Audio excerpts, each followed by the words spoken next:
How's it going? Welcome back. It's Jonathan. Okay, so I'm just going to start off right now with the Kagi chart on Bitcoin because I have seen that it has now turned red, at least on a 3% daily Kagi chart, which we have it in our little stack of analysis here. And as you can see, it's turned red. So I'll zoom in right here.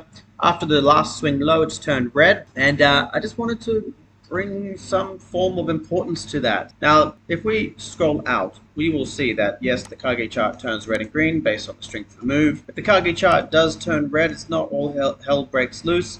It can be a short-term decline before our next advance, but it is a very, very good trading strategy, which is the Kagi chart, because it's simple. Sell on the red, buy on the green, sell on the red, buy on the green, and all you do is just follow that process indefinitely until you either make it or break it. Now, definitely chances are over time you'll make more money than you lose with the Kagi chart. You should backtest that yourself anyway, just to confirm that.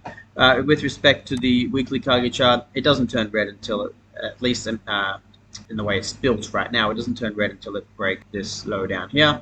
So it's got a lot of room to move, but in saying that, that is down 1,000.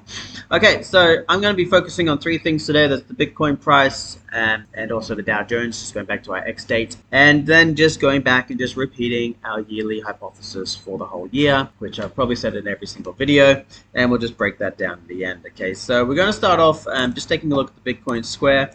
Now, last time that we spoke, it was right here. Okay, so I'm just going to go and grab this, copy the tool.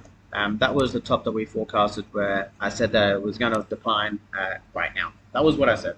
And as we can see, if we go forward in time, we can see that the market did shoot lower, ran into the square below it. Again, I'm not going to go into details on what the squares are because I don't know if you're interested or not, or if I'm just repeating myself for no reason and just clogging up time. But these are natural harmonics. They're naturally set up to the price of Bitcoin, and the squares get bigger and bigger. So they start off really small. So the price range would be, $200 in the past. And then as time goes on, the squares get larger and larger because they're set up with respect to the price of Bitcoin. So now we're looking at probably just over $1,000 now, okay? And then as it goes higher, it will get even larger, that gap. So the natural squares are based on the square of 9, which is the Gann trading strategy, which is quite an esoteric method of trading. It's quite hard to grasp. So we keep it simple by just using the squares and just popping them on our chart, and then we just monitor those price levels. So if I go ahead and grab my pencil, and the market pushed lower, ran across the square here, pushed lower, didn't quite touch this square here, which I wouldn't mind it touching. I wouldn't mind it running into this square here at least once, just so I can see how strong or not that support level is. However, where are we right now? Well, this is actually a junction point. Now, in the last video, I said that the market is highly likely to move into this section here, between the 30,000 27,000 mark.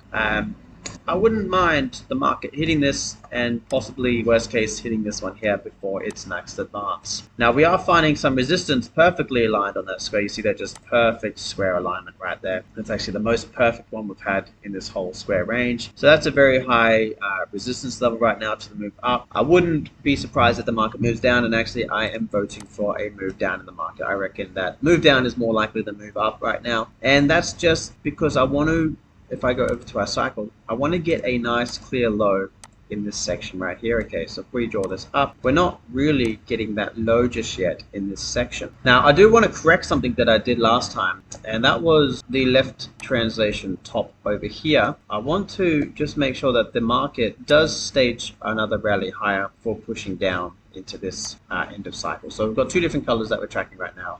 One's sort of like a purpley blue, and then one is the green. And what we're waiting for now is for the market to move down into this green 90-day Bitcoin cycle, which I don't want to toot a horn or anything, but I believe I'm the only one tracking this. I'm the one that discovered it, and at least publicly discovered it anyway, and told you how to actually do it. So I've got all the records of it, and I've done it for a very long time now, and I've got some high degree of probability that this is actually going to occur, and that's just because it's just repeating over again. This could be the low here. It could be, we might have had like an out of orb a low occur right here, but I mainly because we haven't got any real clear structure break here of the squares, and we still got a lot of gap that we haven't filled in here. So I'm not yet bullish. Not yet. So can't be bullish just yet. Let's go ahead and delete all this sort of stuff, get it off our chart. So yeah, just to recap, I'm still waiting for a low to occur end of July into pretty much most of August. So we've got pretty much a month time frame, because we're doing an orb period here. So this is the midpoint right here where we have midpoint of the orb period, where we have the orb midpoint. So if we go from cycle start to cycle end, got the period ending on the 9th of August. However, we do get about a 2-week period before and after that, which is considered an orb period, which is just a time period before and after the cycle end date, which the market could find as top or bottom. Okay, so where that leads us is we have two things occurring right now. We have a left translation top over here of this left period, and we also have a right translation top of this middle of the orb period. And then we've also got a left translation top of this one here. So we're getting two cycles occurring at the same time right now. And this is what I didn't really fully explain and go through last video.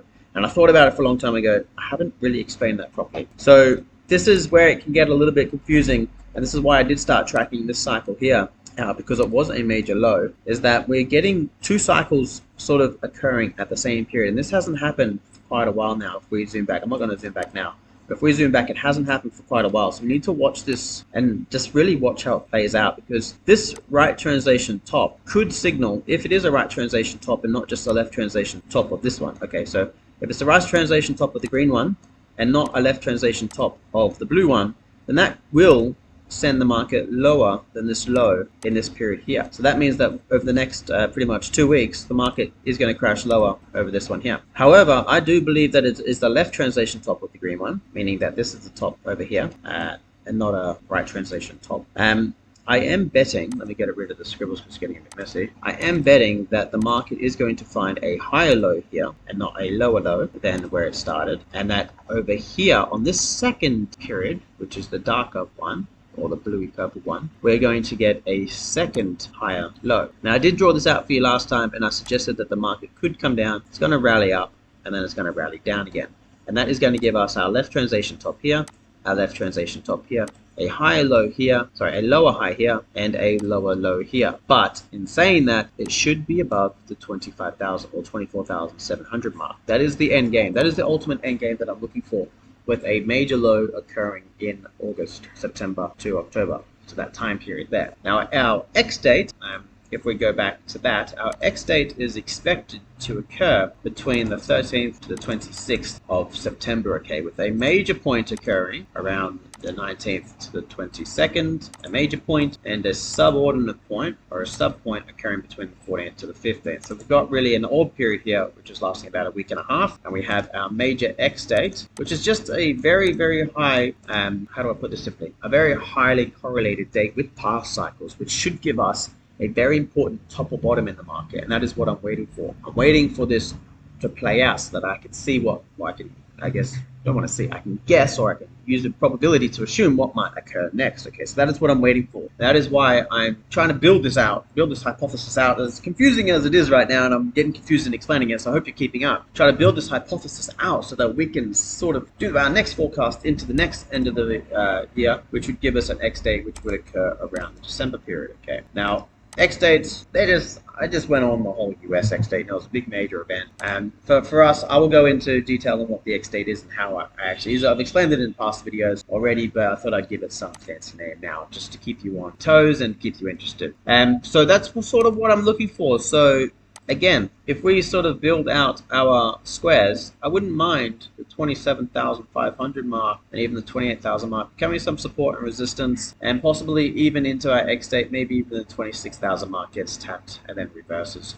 I have to see how far this is going to go. I know there's a lot of people that are just prolifically bullish, and there's other people such as ASX Trader who is just a perma bear in this instance. I'm trying to be the middle ground. I'm just using cycles and these sort of in my instance, simpler methods of forecasting where I can sort of build these pictures out. And this is sort of what I'm hoping to see, okay? So I could be completely wrong. However, this is sort of what I see playing out just based on the past sign. So let's go ahead and, now, I will recap right here because I don't want to repeat myself later. The forecast for the Bitcoin market from here on out is sideways down with an end of year rally. That is the forecast here on out. Now, I won't go into the actual forecast that we've provided subscribers. You have to subscribe or you have to buy that if you want to see how it actually is likely to pay out, and also the extent of those dates. However, I'm giving you sort of medium forecasts here to show you where my theorem should end us to the end of the year. Okay, let's go ahead and delete that. Let's go ahead and take a look at our X date right now. So the suggested forecast for the Dow Jones, and I'll just keep repeating it, is after our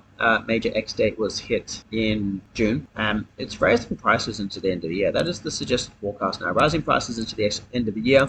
And the only thing that will stop that is things like polarity flips in the forecast, where we're expecting the market to move up, but it moves down in a certain time period.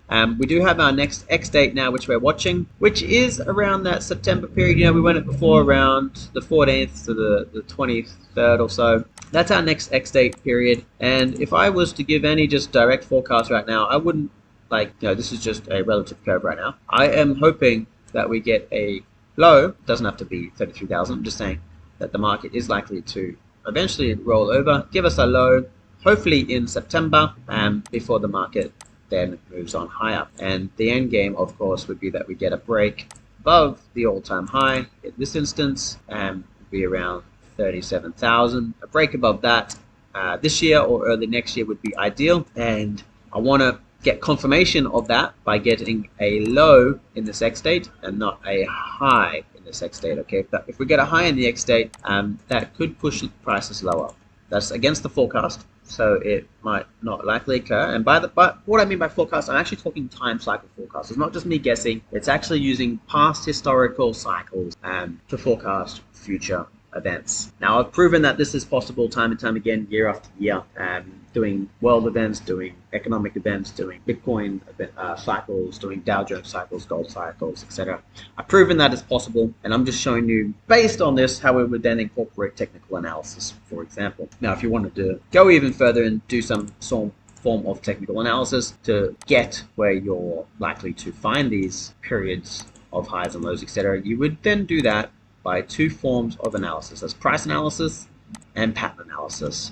Now, I'm going to show you price analysis right now to give you an example of a major form of analysis, which is relatively simple to do, and it is price clustering. Now, no one's going to teach you about price clustering because it's, in the technical realm, it is considered the keys to the kingdom, one should say. Now, if we do price clustering, what we're doing is we're trying to get major highs and lows, and we could even go back even further, and we're trying to find out where price is clustering. So I'll go ahead and pop this on. Where price is clustering in a retracement or Fibonacci sort of level. So if we go in and we put all these levels on, we zoom in a bit closer to sort of bring this out. I need just a little bit more space here. And then we would start to build our rectangles, and we would go, okay, we're looking for price to cluster around 31,000.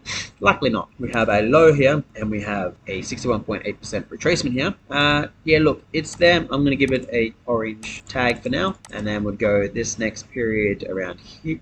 Let's start and go down the bottom. We've got this period right here. I'm going to give that an orange right now. I won't give you the keys to the kingdom, but if you see what I'm doing, you will get the keys to the kingdom. Okay. Alrighty. Now this is these are very far apart. I don't really like to use this. So I'm going to give this an orange. Yeah, orange. Is that orange? Is that yellow? And nothing there. So if price is going to fall, the most immediate probability would be this price clustering down here, which is around 32,000.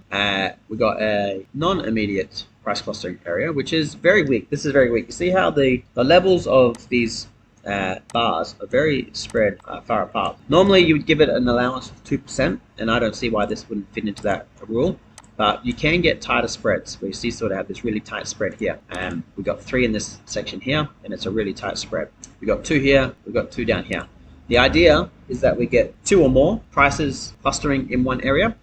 Ideally, that is what they teach you anyway, 2 or more. However, I like to go for 3. I think 3 or more is a very significant level, both in price and time. And if we can get price and time matching up, then we would definitely be looking for that to occur. So I don't want to go into a time cycle right now because I think it's going to give away a little bit too much just for this video and probably confuse you all.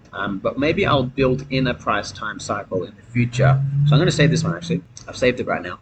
After this video, I'm going to build in a price and time cycle for the X date, and we're going to see how much we can get clustering both in price and time around our X date, so that we can get greater confirmation that the market is likely to give us some form of reversal around that time frame. So just to verify again what my thoughts are, I'm expecting the market to sort of advance a little bit higher and then roll over into our X date, possibly moving between our weaker price clustering area around 33,000 and a more significant price clustering area around 32,000. So go ahead and just keep monitoring the news, keep monitoring world events. If we are going to get a low, the news is going to be very negative and the emotions are going to be at their highest in our X date. And this X date will bring us into around September, with a hot part of the X date occurring around the 20th of September and a weaker part of the X date occurring around the 14th to the 15th. However, that is going to provide us, if we can get that bearish news, that bearish sentiment around our X date, that we are likely to find a low and not a top. If we get bullish sentiment, bullish behavior towards our X date, we're likely to find a high and not a low. And that would then give us our next sort of framework to build on for the next X date, which would be around 3 months later, give or take 90 days, because we're following a 90-degree cycle of this, okay? So each 90 degrees, we should be able to generate a new X date and give us our new framework to build upon, and there we have it. So what I'm going to do now is I'm going to just pull out these arrows. So I've got blue, green, red. I'm going to get rid of my drawings. I'm going to get rid of these clusterings so you can clean the chart up. And now what we have is we have time and we have price. You see price goes across, time goes down. I'm now going to just update for you these arrows just so you can see how the market has formed around them. We're going to start on the red one, okay? So we'll see if we get a low. Actually, we'll start on the, what did we start? We started on blue. So we're looking for either tops or bottoms to occur, not ideally like this, but not the best outcome. However, what we're looking for is when we get more of these arrows on the top, that equals bad news, and when we get the more on the bottom, that equals good news, okay? So that's the framework we're going to be following. So what we want to do is just keep moving these arrows out into these tops just to see how the market is reacting around them, and then that gives us our framework moving forward. All right, so now that we've got those built out, what I want to do now is I want to start maybe possibly finding next top or bottom locations, okay? So I'm expecting possibly around here, just so you can see how we do this. Let me go ahead and pop this on, and then we'll go ahead and get this one. Now you might be able to see what I'm doing if you've got eager eyes, okay? You might be able to figure it out. It's not difficult. It's not difficult at all. Oh, it's going to take a keen eye. So just watch what I'm doing and you'll see the pattern. You will see the pattern. That is sort of what I'm looking for now, and we'll see how we get the market highs and lows. Again, tops are bad, bottoms good. That is for the bullish sentiment. Now, right now, we actually want the bear to occur. So we want to see these arrows turn into tops, and then we want the market to push lower, okay? We want the market to push lower into our X date before reversing. Now, down here, as the market pushes into our X date, we want to start getting bottoms occur. Okay, we want the market to roll over. So we want the market to get tops and then bottom. That is how this works. No one is ever going to teach you this because no one knows how to use it like I do. And I want you to just remember, I've said it for years now. Tops are bad, bottoms are good for our turn dates. And this is exactly how you do it, okay? That's all I have. This is Jonathan. If you learned anything, please leave a comment below. I know this video was super boring. I did this just off the cuff because I wanted to give an update. I felt it was overdue. Look, I don't really have much more to say. That's why I'm going to sign off right now. But it's prices down for the Dow Jones, ideally over the next 2-3 weeks. And it's prices down for Bitcoin into our time frames here, okay? Again, remember, down, up, down. That is sort of what we're looking for. We don't want to break, at least in this green box, we don't want to break below this low here. In the purple box, we can get a break below the low over here. It just can't be below this low. If you want to get clarification of what I mean, just refer back to old videos. That'll all explain it for you, okay? That's an update. Again, my name's Jonathan, and I'll talk to you soon.